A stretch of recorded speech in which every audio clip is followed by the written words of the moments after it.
Arsenal 4, Crystal Palace 0. Sorry.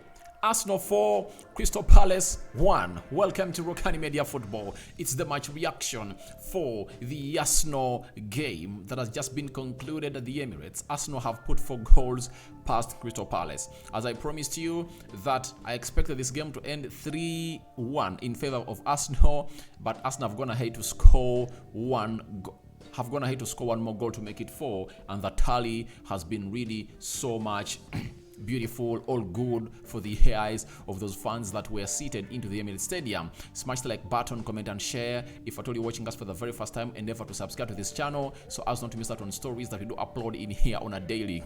Martinelli in the 28th minute capitalized onto that cross that Bukayo Saka delivered with his weak right foot and then hit it into the back of the net. In the 43rd minute, Bukayo Saka was so much ice cold and capitalized onto that ball that Ben White gave him, and he really curled it into the back of the net. Even in the 55th minute, Xhaka capitalized again onto that very well line-splitting pass provided to him by Trossard and found himself on the score sheet to make it 3-0. Then Jeffy Schlupp scored in the 63rd minute, and then Bukayo Saka just capitalized and concentrated and buried that ball to the back of the net. In the 74th minute, that cutback coming in from Kientieni, it never really got away apart from going back into the back of the net to make it 4-1 for Arsenal. Bukayo Saka has really shown us that today he had a hand in almost 3 goals, scoring 2 and creating an assist to 1, and I think in the player ratings he's going to be one of the most rated players into the squad. But what does this win mean to Arsenal? Very many questions have always been asked at Arsenal this season, and obviously Arsenal has given the respective or the expected answers. This was another big test. Why? Towards this game, Arsenal experienced 2 injuries. Saliba, one of their prominent defenders who has been really so much pivotal in this season, and then Tomiyasu. Secondly, they got themselves knocked out of the UEFA Europa League, and it was really a test of mentality on how Arsenal can turn back. Arsenal has not disappointed its fans. They've gone ahead to show us that they can come back and obviously overturn the results that have been really happening to them. And on another record set, 6 games won consecutively ever since they lost 3-1 to Man City at Emirates. That's it. Arsenal are really topping the table and they are 8 points clear. As I've been always telling you, like for the previous 2 weeks, that if at all Arsenal win all of its games until we return to the Premier League, until we get into the international break, there will be 8 points clear. As it stands, Arsenal is 8 points clear ahead of City. Why? City played yesterday in the FA Cup against Burnley. They scored 6. Haaland scored his 6th hat-trick of Man City in the season, but Arsenal have gone ahead to put themselves to a level of really getting themselves into that position. Now, every person who has been doubting Arsenal that they are bottlers, they've gone ahead to prove to the people that we are not bottlers as we are being said. That is just something that's being painted all over us to go in and do the needful. But let's go deep into the game of football and see how everything happened down at the Emirates. And let me first show you how Arsenal dominated this beautiful game of football at Emirates and what it really meant for the team of Arsenal. Arsenal had 15 shots. Crystal Palace had 8. Out of the 15, 5 were on target. Crystal Palace had 4. 63% ball possession by Arsenal, 37% ball possession by Crystal Palace, 583 passes and 87 passes completed by Arsenal. Crystal Palace completed 356. I think Arsenal could have completed like 13 more to make it 600 passes, averaging 300 passes every half.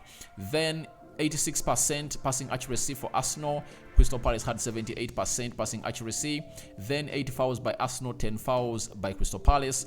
Then 0 yellow cards to Arsenal, 1 yellow card to Crystal Palace, 0 red cards to both sides, 2 offsides to Arsenal and 2 offsides to Crystal Palace, 5 corners for Arsenal and 4 corners for Crystal Palace. Look at this. Look at the Premier League table. This is where the magic is best orchestrated. 28 games by Arsenal, 69 points. City is at 61, and Arsenal now has 40 goals. Now, it shows you the beauty of Arsenal scoring 3 goals today, because they are closing down on the goal difference that City has more than them, because City now has 2 more goals than them. The game they have in hand, I think they play it later in midweek when they return from the international break, but I think Arsenal is really doing a very wonderful job, and they've gone ahead to win another beautiful game of football. But let's talk about how the team performed. This game started off when Crystal Palace was trying to make it hard for Arsenal, especially getting at the back of their backline. But Arsenal just went ahead to find their first goal through Gabriel Martinelli. And what does it mean for Gabriel Martinelli? Missing out on a penalty, and he comes back and really scores. You know, he has been scoring ever since the game of Aston Villa. He scored against Aston Villa. He scored against Leicester City. He scored against, I think he never scored in the game of Bournemouth. He scored in the game of Everton. In that, I think he scored a brace. He scored in the game of Fulham. And today he's on the score sheet again. So he has close to 5 goals ever since he came in through and we started scoring against a team known as Aston Villa. So I think it's a very good boost for Arsenal, for Gabriel Martinelli to score, because that takes off the frustration, the pressure that had amassed onto him ever since he really missed that penalty that would have seen Arsenal play in the quarterfinals of the UEFA Europa League. So I think that's a very good positive for Gabriel Martinelli, and him coming in through and having played 120 minutes, going in and putting in the shift that was required for Arsenal to win this game of football. Kudos to Gabriel Martinelli. Then Bukayo Saka, today he has been really vintage. He has been really sublime. He has been flawless. You get his communication and understanding between him and Ben White is increasing on a daily basis, because I saw them interchanging passes very well, and for that second goal he scores for Arsenal, you see the brilliancy of Ben White reading the run of Bukayo Saka. He releases him, and obviously he beats the offside trap, curls that ball into the goal, and it couldn't be saved by the goalkeeper of Crystal Palace. So Arsenal are really doing great things. Then Xhaka again scoring in another game consecutively, having scored on Thursday. He finds himself on target again today. That is Granit Xhaka for you. So I look at him as one of those players that is evolving into a player that Mikel Arteta would love to lead the team, and obviously leading by example. He had a little bit of drop off, but when he was benched in the game of Bournemouth, I think he got back to the levels you expect him to be on. He also played 120 minutes, coming in through, scoring a goal. But let's not forget about that assist coming in from Trossard. Trossard now has made his 6th assist for Arsenal. You know, players like Trossard are really good to have. You know, scoring goals can be done by any player in the team. But there is a very huge hindrance in there when it comes to who puts in that assist, because most people who play at the forward line tend to be selfish, but Trossard doesn't look like that selfish player. Every time the shift is being called in, he puts it in, and obviously does the needful for the team of Arsenal every time he's called in for. And I think he's a brilliant player. On Thursday, the lower post denied him a goal, and today he has found himself assisting Granit Xhaka's 3rd goal for Arsenal. So you needed that. Why? If Crystal Palace happened to score their first goal when that game was 2-1, when that game was 2-0, pressure would have accumulated. But that goal that Trossard creates for Xhaka, and Xhaka scores it, just took the entire pressure off the entire team of Arsenal.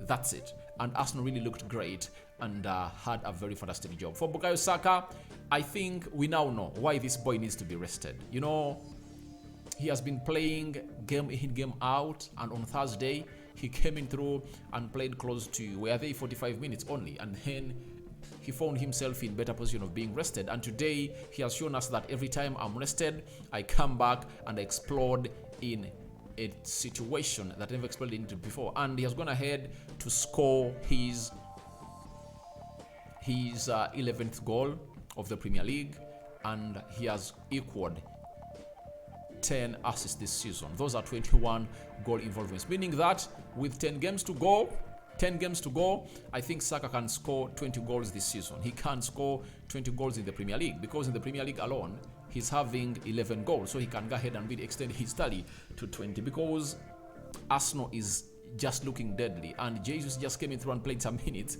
so expect him to have a start in the game of Leeds at Emirates when they will return from international break. But what a way for Arsenal to win. They are sending another title winning statement. It has been sent well to the teams of Man City that are really competing with Arsenal, and so Arsenal are really back to winning ways. But Mikel Arteta and the substitutions, he took off Zinchenko and brought in Kientieni. The Kientieni he brought on had an assist. He took off, was it Trossard? And he brought on,